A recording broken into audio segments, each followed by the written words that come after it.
Selamat siang semuanya. Salam Budi Luhur. Gimana nih kabar teman-teman semuanya? Semoga semuanya dalam keadaan baik dan penuh dengan semangat ya.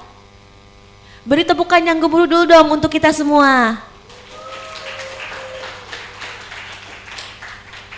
Saya Gina Lutfia dengan senang hati akan memandu acara Sorotan Realita, sebuah acara yang tentunya akan menambah wawasan baru yang sangat inspiratif dan motivatif. Acara ini diselenggarakan oleh Festival Dokumenter Budi Luhur yang disupport oleh Universitas Budi Luhur dan Fakultas Komunikasi dan Desain Kreatif sebagai bentuk apresiasi terhadap karya film dokumenter yang ada di Indonesia, serta disponsori oleh Hop Hop dan Pixie. Sebelum kita menonton film, terima kasih untuk seluruh tim deduktif Indonesia, serta para audiens yang telah menghadiri acara Sorotan Realita Special Screening Film Neraka Perbatasan, Jejak Mafia Judi Online dan Perbudakan Digital di Asia.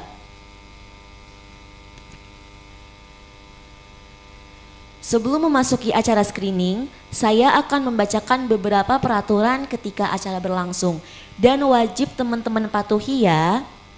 Yang pertama, dilarang merekam dan menyebarluaskan film yang diputarkan. Yang kedua, dilarang berbicara dengan suara keras saat acara berlangsung. Yang ketiga, dimohon untuk menonaktifkan nada dering ponsel saat acara berlangsung. Yang keempat, dimohon untuk mengikuti seluruh rangkaian acara dengan hikmat, dengan tidak saling berbicara, bermain ponsel, berlalu lalang, dan membuat kegaduhan lainnya. Yang kelima, dimohon untuk tidak keluar dari ruang teater sebelum acara ditutup.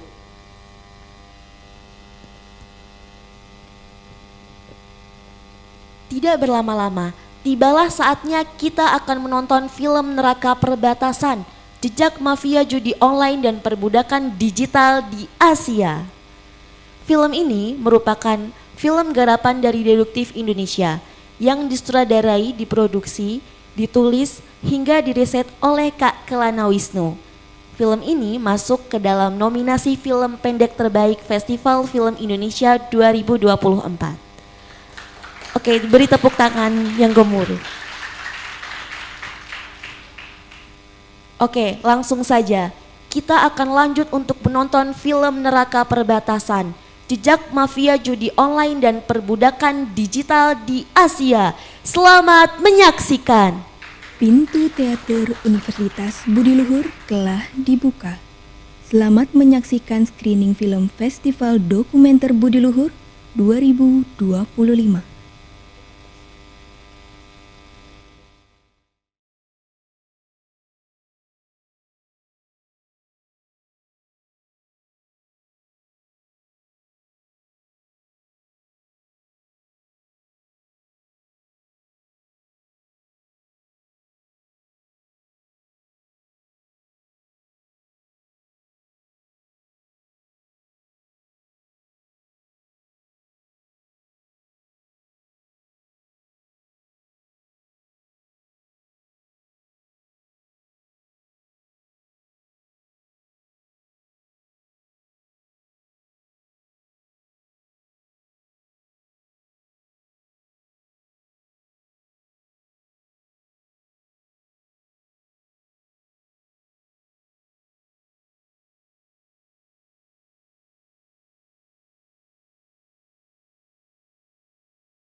Wah, keren sekali ya teman-teman. Filmnya mengajarkan kita untuk tidak menormalisasi judi online. Karena di balik gemerlap teknologi dan kemudahan digital, terdapat penyiksaan dan perdagangan manusia yang terjadi demi industri judi online. Dan sekarang aku mau nanya ke penonton nih terkait film yang udah kalian tonton. Aku mau nanya ke kakak ini, boleh kak ya, kesan pesan kakak setelah menonton film dokumenter ini? Perkenalkan namanya juga. Nama saya Luki Ardiansa Saputra dari DKV. Pesan-pesannya mungkin lebih dilihat lagi ya link-linknya itu yang kayak judul-judul lebih di filter lagi atau didalami lagi untuk link-linknya agar nggak kayak judul-judul itu. Itu aja sih. Oke, terima kasih kak. Beri tepuk tangan dulu dong. Oke, tanpa berlama-lama lagi kita akan memasuki sesi diskusi bersama narasumber keren kita yaitu Kak Kelana Wisnu. Beliau merupakan seorang jurnalis investigasi, penulis dan pembuat film peraih penghargaan dengan menggunakan metode kolaboratif, teknologi dan beragam multimedia. Karyanya yang diterbitkan pada berbagai media di Asia Tenggara berfokus kepada persimpangan antara hak asasi manusia, kejahatan cyber, lingkungan, konflik, kolonialisme, dan teknologi. Langsung saja kita sambut Kak Kelana Wisnu. Beri tepukan yang meriah. Halo, selamat siang Kak. Selamat siang kawan-kawan semuanya. Semoga nggak ngantuk ya, karena saya lumayan ngantuk. Boleh memperkenalkan diri kakak terlebih dahulu kepada teman-teman semua? Ya, salam kenal, saya Kelana Wisnu. Seperti yang teman-teman saya tahu, saya tadi ada ngelihat yang di screen, nah itu saya di belakang layar di film tadi. Sejak 2022 saya berprofesi sebagai jurnalis investigasi begitu, dan sampai hari ini masih menjadi jurnalis investigasi independen. Dan ya, saya menggunakan film sebagai alat untuk advokasi untuk kasus-kasus tersebut begitu kira-kira. Beri tepuk tangan yang dulu dong untuk Kak Kelana. Oke Kak, jadi di sini kita masuk sesi diskusi dan aku bakal nanya-nanya terkait film dokumenter ini kepada kakak. Oke, yang pertama Kak, apa inspirasi, motivasi, dan tujuan kakak dalam pembuatan film ini? Lalu apakah ada tantangan riset saat pembuatan film berlangsung? Saya ingin berterima kasih dulu kepada teman-teman karena menayangkan film ini dan mengundang kami ke acara ini. Acaranya keren banget, mengapresiasi film dokumenter yang kurang apresiasi. Tapi itu dia, jadi kalau misalnya inspirasi, saya tidak berangkat dari inspirasi ketika membuat ini karena latar belakang jurnalis investigasi adalah mengungkapnya kan. Dan ketika berhadapan dengan kasus judi online yang teman-teman tahu atau scam online, kita nggak tahu. Kayak teman-teman sering mungkin ya mendapat message atau pesan bahwa mendapatkan hadiah atau apa, tiba-tiba linknya itu link-link penipuan. Iya, benar banget Kak. Nah, ini dari mana gitu? Itu jawabannya adalah itu. Ini dari mana? Datangnya kita nggak tahu. Terus kemudian akhir 2022 atau ya kira-kira akhir 2022 ada kasus scam, tapi itu di Kamboja. Dan di Kamboja saya pikir relatif tidak terlalu, ya maksudnya sama, bukan mengadukan nasib antara korban di Kamboja dan Myanmar, tapi yang di Myanmar ini kurang tersorot waktu itu karena nggak ada contoh dan nggak ada yang berhasil menyelamatkan diri. Dan korban yang 5 ini itu adalah korban pertama yang berhasil lolos dari Myanmar, perbatasan Myanmar, karena kan situasinya demikian ya, ada konflik bersenjata dan seterusnya. Nah, jadi saya berhubungan dulu dengan korban awalnya lewat Migrant Care waktu itu karena mereka didampingi oleh Migrant Care, jadi dan saya mencoba ke perbatasan langsung. Dan ketika saya ke sana korban ternyata saya sebenarnya sudah tahu, saya jurnalis, saya bukan advokat gitu. Dan tidak ada yang tahu waktu itu soal itu. Dan kemudian karena mungkin ada saya di sana, ada dorongan moral dari korban itu untuk melarikan diri ya. Jadi begitu tahu, oh bapak di Thailand, yuk kami melarikan diri. Mereka akhirnya merencanakan pelarian itu. Iya. Dan ya akhirnya ada 3 kali produksi. Pertama adalah fase ketika operasi penyelamatan tadi, tapi saya tidak mengklaim saya sebagai penyelamat, saya hanya mendampingi saja, karena mereka menyelamatkan dirinya sendiri. Iya. Yang kedua, akhirnya ketemu dengan pasukan bersenjata yang menyerang scam compounds ketika korban-korban di tempat korban-korban itu ditahan dan siksa gitu. Baru yang ketiga, yang terakhir itu hanya melengkapi sih, kayak tadi ada nggak ya? Yang ketiga, produksi yang ketiga itu melengkapi footage yang kami belum dapat gitu. Jadi produksinya setahun dan ya penuh resiko karena konteks politik dan keamanannya. Dan kalau inspirasinya akhirnya kenapa bentuk filmnya seperti ini itu adalah inspirasinya dari film fiksi justru. Fiksi, maksudnya bukan dokumenter. Oh iya. Iya, film fiksinya itu berjudul, mungkin teman-teman pernah nonton Missing atau Searching. Jadi 2 film ini tuh film thriller, film kriminal gitu, soal kriminalitas. Tapi filmnya itu dikerjakan sepenuhnya di layar. Jadi semua perangkat infrastruktur untuk membangun naratifnya itu dibangun lewat layar gitu. Jadi lewat aplikasi Spotify dan segala macam demikian. Tentu tidak ideal karena kami mencoba membangun, bagaimana mereka membangun itu. Ternyata benar-benar satu persatu tuh, bukan mungkin teman-teman ngiranya tadi screenshot nggak sih? Iya benar. Enggak, itu benar-benar kami bikin lagi satu-satu. Oh bikin satu-satu lagi. Betul. Jadi dibikin satu-satu. Jadi makanya tadi kan ketika chat itu, iya, benar-benar bisa di zoom kan? Iya benar. Ya benar, kalau benar. misalnya itu screenshot dia nggak akan seperti itu. Maksudnya pecah begitu. Wah, iya. Jadi ya itu yang menjadi inspirasinya. Artinya apa namanya? Kenapa akhirnya bentuknya seperti itu lagi-lagi sulit untuk mendudukkan konteks cerita yang begitu kompleks, melibatkan banyak orang, melibatkan dan apa ya? Sebenarnya itu begitu kompleks begitu. Ya, ada itu perang. Bagaimana ya, kemudian benar. Bisa menangkap semuanya itu jadi satu. Perang, ada perangnya, ada kejahatan transnasional, ya, ada korban perdagangan manusia, begitu, tumpah ruah jadi satu. Nggak mungkin kalau itu dengan metode penceritaan yang konvensional begitu, yang kayak single karakter, walaupun niatnya waktu itu begitu.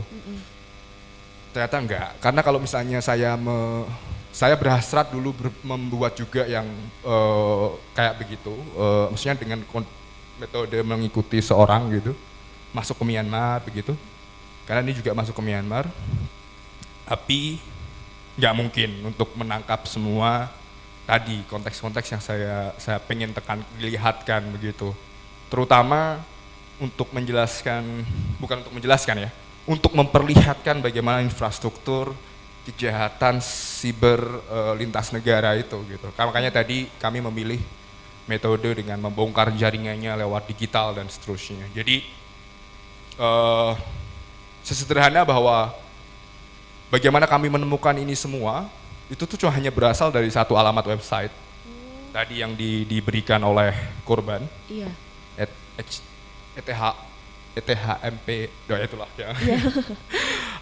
Dari alamat itu kami ngebuka, terus ketemu tadi soal judul dan seterusnya dan ya sampailah pada. Jadi bisa kebuka semua ya Kak lewat satu link itu, dan memang film ini memang banyak mengangkat isu-isu dan sangat-sangat kompleks ya Kak ya. Oke. Lalu Kak, menurut Kakak ini bagaimana rasa emosional mengenai relevansi isu pada film kondisi Indonesia pada saat ini? Rasa emosional sekarang ya? Iya, benar sekali. Saya, film ini saya buat 1 tahun karena saya juga terpukul secara emosional. Nggak tahu, teman-teman tadi, ampun Bang Jago itu tadi, karena mungkin banyak yang umurnya muda-muda ya, itu tadi bukan editan. Jadi waktu itu kudeta. Real ya Kak? Real ya? Kayaknya aku juga waktu itu pernah tahu beneran di-upload. Dan itu real time. Yes, ya, ya. Jadi ketika kudeta terjadi, tadi senam apa? Akrobat.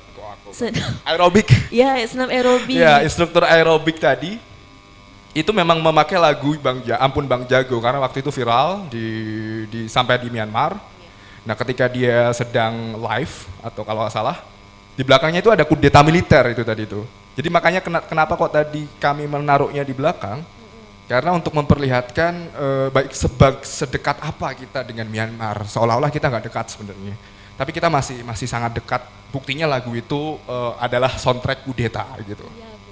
Iya, dan yang membuat saya emosional, sangat-sangat emosional, dan ada waktu jeda, akhirnya saya tidak bisa meneruskan dokumenter ini karena narasumber tadi, Saular, teman-teman tadi karena kehilangan subtitle ya, saya pengen menjelaskan sedikit aja apa yang sebenarnya dikatakan dua itu tadi, orang tadi. Jadi tadi ada komandan dari laskar pemberontak di Myanmar, yang satu dari pasukan tentara perbatasan yang berpihak kepada junta militer.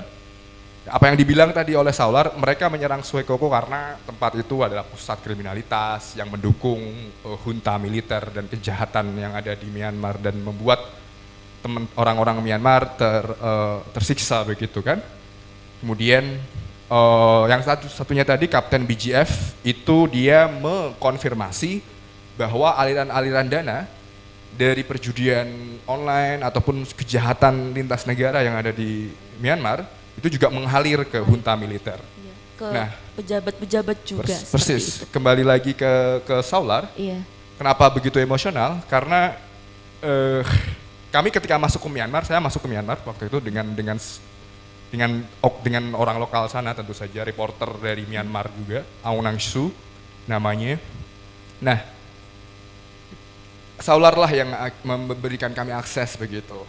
Dan bulan apa tadi? Oktober atau kalau nggak salah atau November tanggal 3 kalau nggak salah, Saular gugur di medan perang. Itu saya terpukul karena ya itu ceritanya belum selesai. Maksudnya film ini belum selesai tapi dia sudah gugur meninggalkan kami semua. Dan yang membuat emosional lagi adalah bagaimana kemudian pemerintah ataupun tidak hanya Indonesia tentu saja. Karena ini banyak pihak yang terlibat, ada Thailand, ada Myanmar, ada Malaysia, semuanya hampir seluruh Asia Tenggara. Benar. Itu tidak serius untuk menangani ini semua begitu, dan itu membuat demotivasi, demoralisasi, dan ya sedikit banyak takut bahwa kayak melihat dunia ini begitu gelap gitu. Begitu mau dibawa arahnya kemana gitu ya Kak? Kayak sebenarnya tidak sulit untuk membereskan ini semua begitu, tapi kan tidak ada kemauan gitu. Iya. Sebenarnya kalau misalnya memang mereka mau, pasti mereka bisa, tapi karena tidak mau jadi belum terselesaikan sampai sekarang ya Kak. Oke. Jadi kan barusan aku dan Kak Kelana sudah berdiskusi tentang film dokumenter ini. Sekarang gantian nih buat teman-teman mahasiswa semua yang bakal dikasih kesempatan untuk menanya kepada Kak Kelana terkait film dokumenter ini. Ayo guys, tanya, nanti dapat hadiah loh teman-teman semua. Oke, ada yang tunjuk tangan itu? Oke, aku hitung 3, 2, 1 ya, nanti kalau sudah angkat tangannya. Kalau panitia mohon dibantu. 3, 2, 1. Yang mana Kak? Oh iya, silakan mic-nya Kak.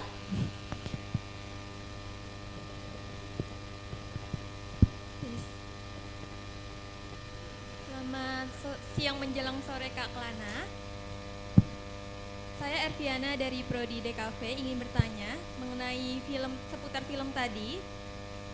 Pertanyaan saya, selama proses pembuatan film tersebut, pengalaman apa yang menarik dan membekas di ingatan Kak Kelana ketika pembuatan film ini? Itu saja sih, terima kasih.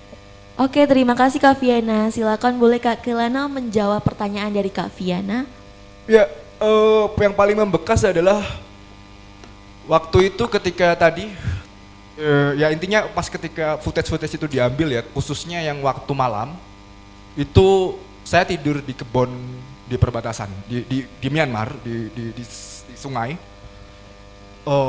malam hari, dan waktu itu perang, maksudnya terjadi perang, dentuman bom kanan kiri, tembakan. Waktu itu kena laser juga, saya nggak tahu itu laser hijau gitu dari jauh, dan akhirnya karena saya berpikir itu tidak aman untuk kembali ke kota perbatasan, jaraknya agak jauh lah dari perbatasan kota. Saya akhirnya memilih untuk tidur di kebun orang Thailand begitu, orang Myanmar maksud saya. Baru kemudian esokan harinya, pagi harinya saya kembali ke kota perbatasan. Kenapa kok saya tiba ada di situ? Itu gara-gara waktu itu korban bilang, "Pak, kami mau kabur hari ini, sekarang malam ini." Wah, jangan dulu gitu. Kayak saya nggak tahu, saya baru tiba di perbatasan, mereka benar-benar malam itu juga pengen kabur loh. Jadi bikin bingung ya? Bikin bingung betul saja kan. Jadi saya juga nggak tahu bagaimana, saya belum berkontak sama sekali dengan orang-orang yang ada di sana. Belum bisa membaca peta. Dan saya harus terpaksa untuk menunggu mereka di sungai. Tapi untungnya mereka tidak kabur di malam itu ketika saya ada di sana. Baru keesokan harinya mereka menyeberang begitu. Itu yang paling membekas karena iya, saya waktu itu berpikir bisa jadi kena sniper atau mati waktu itu juga gitu. Iya. Oke, gimana Kak Viana, telah terjawab? Oke, satu mahasiswa lagi mungkin ada yang ingin menanya. Oke, aku hitung ya teman-teman, baru kalian angkat tangan. 3, 2, 1. Oke, mohon mic-nya teman-teman panitia. Oke, sekali lagi ya, oke. 3, 2, 1. Ayo. Oke. Oke, perkenalkan nama saya Torik dari Fakultas Teknologi Informasi.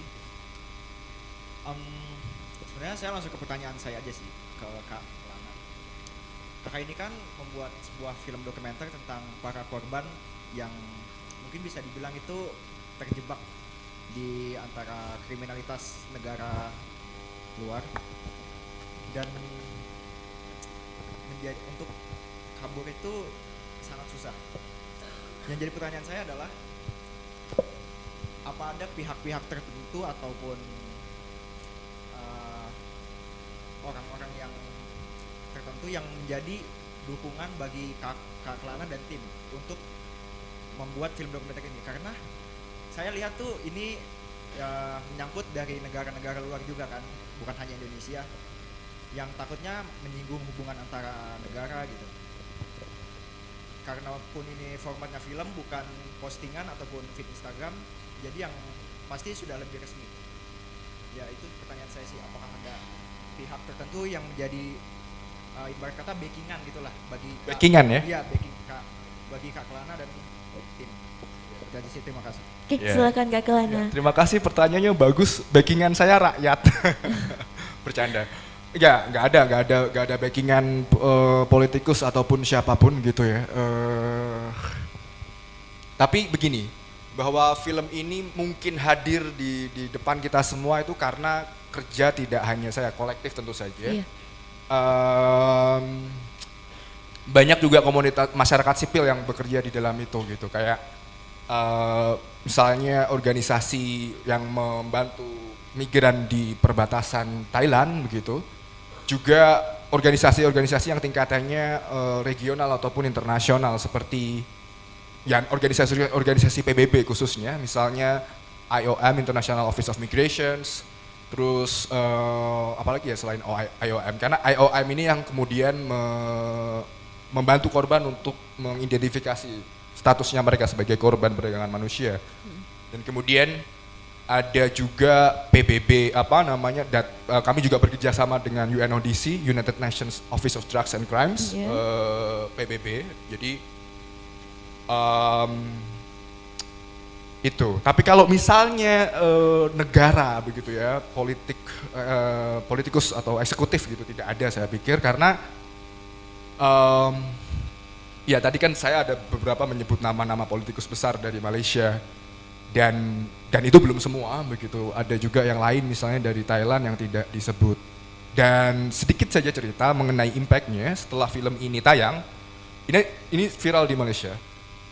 Iya, viral di Malaysia dan kemudian orang yang disebut tadi itu dipanggil ke kepolisian Malaysia. Wah. Ada 1 minggu drama mengenai ini di Malaysia dan tahun depan saya juga akan ke Malaysia untuk menghadiri persidangan karena mereka menuntut balik atas dugaan pencemaran nama baik begitu. Jadi tapi mereka nggak bisa nuntut ke Indonesia. Mereka nggak nuntut kami tapi menuntut organisasi di Malaysia namanya Malaysian Humanitarian Organization. Mereka organisasi di Malaysia ini memakai film kami untuk campaign agar ya menuntut akuntabilitas. Black campaign gitu Kak? Black campaign? Iya. Enggak, campaign untuk akhir. Ya. Oh iya. Karena kan menuntut akuntabilitas karena juga korbannya banyak dari Malaysia juga. Iya benar. Iya, jadi tidak hanya Indonesia korbannya, tapi juga dari Afrika, dari Amerika Latin bahkan Amerika Selatan. Nah, setelah mereka memakai film kami untuk campaign, nah yang dituntut bukan kami tapi mereka yang melakukan pencemaran nama baik. Iya. Karena tidak bisa menuntut melalui Indonesia gitu. Iya, karena untungnya kita walaupun Indonesia keadaannya sedemikian represif, iya. Tapi untungnya pers masih dalam tanda kutip punya dewan pers, jadi tidak bisa langsung mereka mengirim pengacara atau berperkara di Indonesia untuk menuntut jurnalis begitu. Jadi backingannya apa adalah mekanisme demokratis yang masih ada di Indonesia. Jadi untungnya ini diterbitkan oleh maksudnya media dari Indonesia. Itu juga pilihan yang sangat politis gitu loh. Karena kalau saya terbitkan di Malaysia, saya mungkin akan masuk penjara. Begitu. Jadi itu sih iklim demokratis itulah yang membuat ini menjadi mungkin. Jadi kita harus mempertahankannya. Kira-kira demikian. Oke. Gimana Kak Torik udah terjawab? Oke. Lalu nih Kak, sekarang gantiin aku yang mau nanya Kakak lagi. Ada nggak pesan utama yang ingin disampaikan melalui film dokumenter ini? Pesan utamanya sebenarnya pesannya adalah sebenarnya kami sudah ada pesan utama di belakang bahwa tolong bantu kami gitu. Karena kerja kayak gini adalah kerja kolaborasi gitu. Kita tidak bisa berhadap sepenuhnya pada negara untuk menyelesaikan kasus kejahatan lintas negara. Yang tentu negara juga terlibat juga di dalamnya. Jadi masyarakat bantu masyarakat begitu loh, warga bantu warga gitu. Karena makanya tadi ada open call to action bagi teman-teman yang punya bukti atau cerita untuk mengirimkan kepada kami agar kami bisa juga meneruskan investigasi ini. Karena ini belum selesai.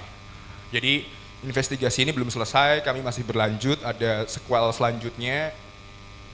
Next itu yang akan kami buka adalah kejahatan di Golden Triangle Special Economic Zone di Laos. Dia ada di antara Laos, Myanmar dan Thailand. Lebih besar, lebih berbahaya. Iya. Ya, dan yang mungkin orang selalu menunggu mana nama orang Indonesianya ya nanti ya, tenang dulu begitu karena demikian. Jadi pesannya adalah utamanya adalah kita harus membuat para kriminal itu takut lagi. Bukan kita yang harus takut dengan mereka. Begitu. Oke Kak, sekarang tadi teman-teman mahasiswa yang udah nanya ke Kakak, sekarang gantian Kakak nanya ke teman-teman mahasiswa. Silakan. Oh yang bisa jawab dapat hadiah. Oh ya, Ya nanti yang bisa jawab bakal dapat hadiah nih teman-teman. Jadi siapin jawaban kalian. Oke. Iya. Oke, sil- Oke, pertanyaannya adalah siapa suara utama atau tokoh utama di dalam film itu? Karena kan tadi kan ada yang bukan host ya, ada tadi kan juga voice overnya diperlihatkan kan bagaimana nge-tag voice over gitu kan. Nah, tokoh utama dalam film ini siapa gitu? Ya, itu sih pertanyaannya. Oke teman-teman. Agak sulit ini. Ayo siapin jawaban kalian. Apakah udah menyiapkan jawaban dari pertanyaan Kak Kelana? Aku hitung. Oke. Udah siap semuanya? Aku hitung ya. 3, 2, 1. Coba. Kak Torik lagi. Oke, silakan teman-teman panitia mic-nya. Menarik. Ini nggak tahu sih benar apa enggak, cuman seingat saya tuh Anggita bukan sih? Oh, Anggita yang tadi reporternya ya? Iya. Hampir. Terima kasih. Oke, hampir aja teman-teman nih. Ayo ada yang mau jawab lagi? Aku hitung nih.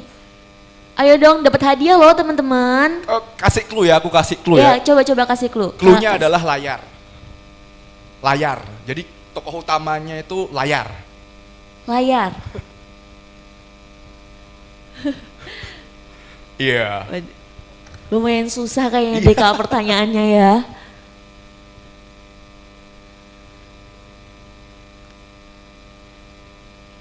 Oke nih, aku hitung lagi nih. Ayo dong, ini dapat hadiah loh teman-teman kalau bisa jawab.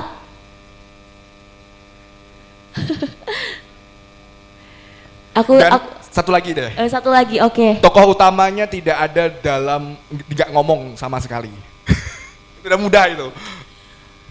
Ada 2, layar dan tidak berbicara sama sekali. Tapi dia menggerakkan cerita. Oke, itu. Oke, ada yang boleh Kak. Oh, oke. Aku hitung dulu nih teman-teman ya. 3, 2, 1. Oke, coba Kakak itu aja. Silakan teman-teman panitia untuk mic-nya.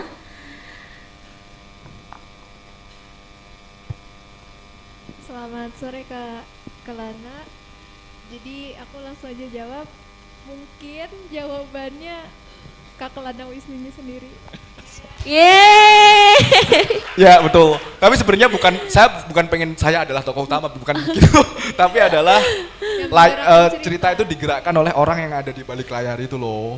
Karena kan tadi kan buka folder, ngedit gitu-gitu. Nah itu cerita itu ada di balik layar begitu. Sangat tidak tertebak ya teman-teman. Iya begitu. Terima kasih. Oke, satu lagi Kak, satu lagi pertanyaan Satu nih. lagi. Oke, siapin jawaban kalian. Dapat hadiah loh teman-teman. Oke, itu ada di perbatasan. Perbatasan itu ada di sisi mana? Barat, timur, di perbatasan mana? Di Thailand tuh sisi mana? Barat, timur, selatan atau utara? Pertanyaan mudah ya. Oke. Ini kayaknya kalau misalnya buat Google Geografi, bisa ya? Bisa buka ya? peta. Iya bisa nih teman-teman. Udah siapin belum jawabannya nih? Di sisi sebelah mana? Udah? Perbatasan. Perbatasan. Ada? Udah siap belum? Aku hitung lagi ya teman-teman. Oke, aku hitung nih. 3, 2, 1. Ada? Ya. Oke. Coba bisa lo itu kalian lihat peta dan sebagainya. Lumayan kalau misalnya bener dapat hadiah loh. Oh, oke. Oke, hitung dulu ya Kak ya. Oh, mau dihitung dulu. Oke, nih aku hitung ya. 3, 2, 1. Oke, kakak yang ini terlebih dahulu. Oke. Izin jawab, bagian Utara? Iya. Belum, Ya. belum. Coba kakak sebelahnya tadi. Oh, Tapi usaha yang menarik, usaha Itu- yang cukup. kakak, coba teman-teman panitia itu ada yang di sebelah sana. Oh. Coba hitung aja dulu ya. Hitung aja dulu ya kak ya. Aku hitung lagi nih. Cepet-cepetan. Ayo. 3, 2, 1. Banyak. Ayo ya. teman panitia dibantu. Sekali lagi. Tandanya udah banyak yang buka peta. Oke. Oke, mohon teman panitia untuk dilihat ya. Aku hitung. 3, 2, 1. Yang mana nih? Baju merah. Yang mana? Oke.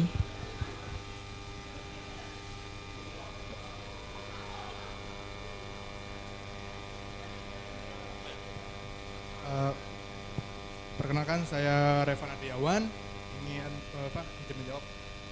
Terletak di barat, Mas. Betul. Yeay, selamat untuk kakak. Batas paling barat dari Thailand, Myanmar. Oke kak, ini pertanyaan terakhir dari aku untuk kakak. Harapan kakak dan tim untuk generasi muda setelah menonton film ini, baik dari segi sosial maupun industri kreatif. Sosial, oke.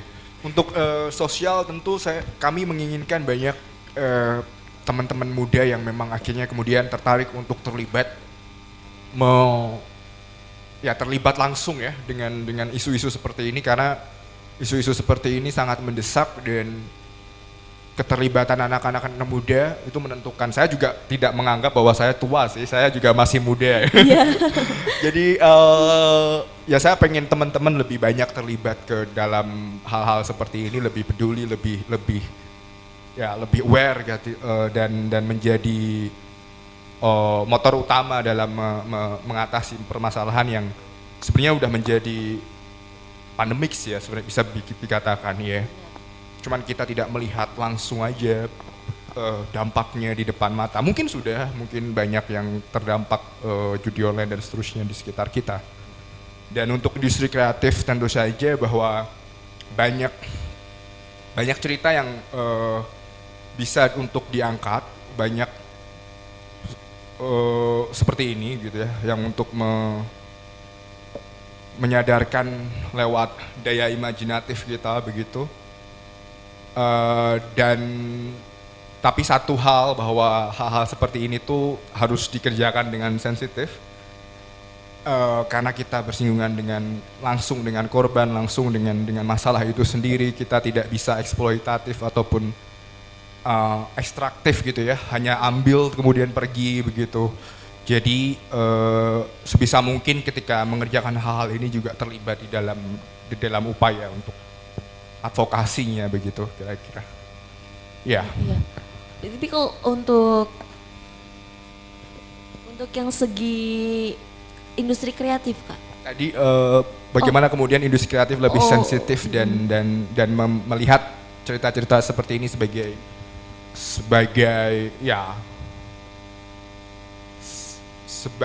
hal yang bisa diangkat untuk menyebarkan kesadaran lebih jauh begitu. Oke, terima kasih Kak Kelana Wisnu. Wah, seru banget ya teman-teman diskusi kita bersama Kak Kelana Wisnu. Coba beri tepukan yang gemuruh untuk kita semua. Sebelum acara pada siang hari ini saya akhiri, dimohon untuk Kak Eka maju ke depan memberikan cendera mata dari Universitas Budi Luhur kepada Kak Kelana Wisnu. Dimohon untuk teman-teman media untuk mengambil foto bersama.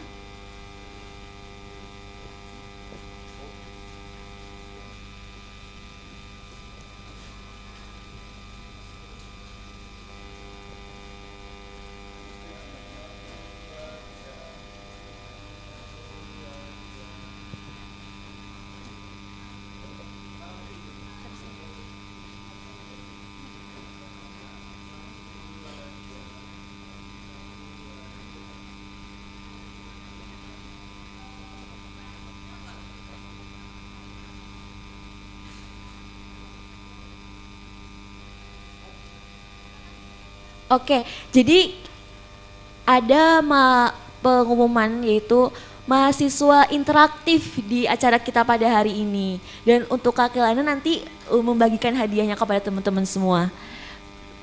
Di depan Kak, iya betul. Oke, jadi ada 3 nama nih teman-teman. 3 nama mahasiswa paling interaktif.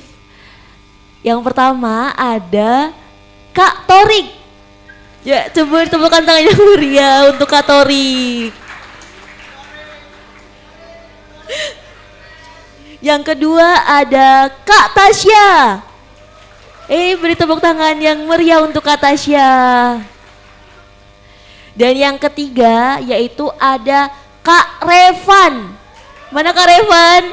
Oke, silakan maju ke depan untuk Kak Tasya, Kak Revan. Oke, teman-teman media mungkin bisa mengambil foto bersama.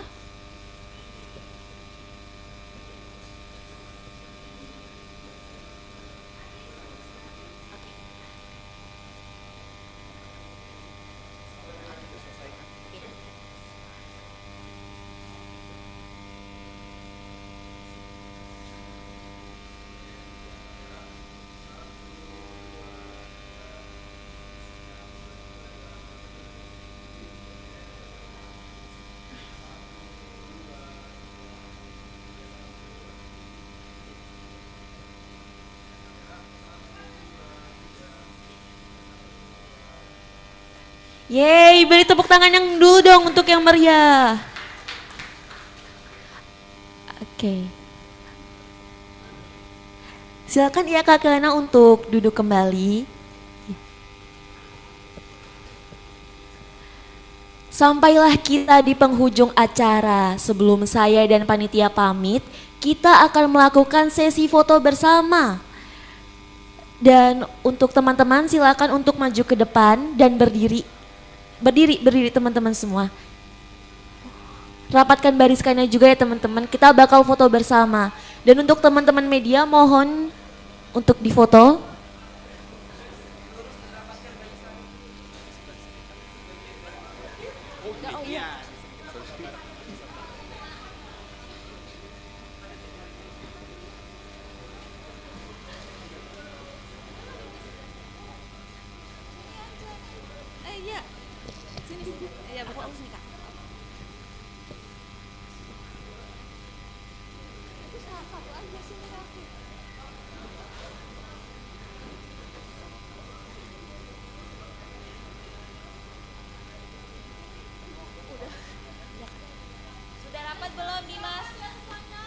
Rapat ya teman-teman. Rapat ya biar kelihatan semua.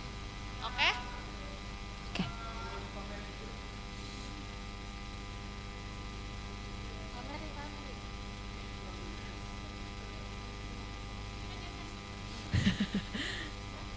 Sudah lagi? Sudah? Oke.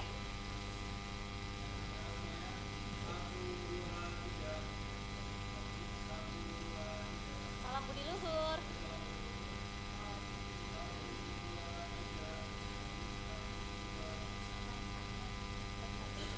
Cantika. Foto. Sekali lagi ya. Sekali lagi teman-teman jangan bubar dulu. 0,5 foto. Potret foto.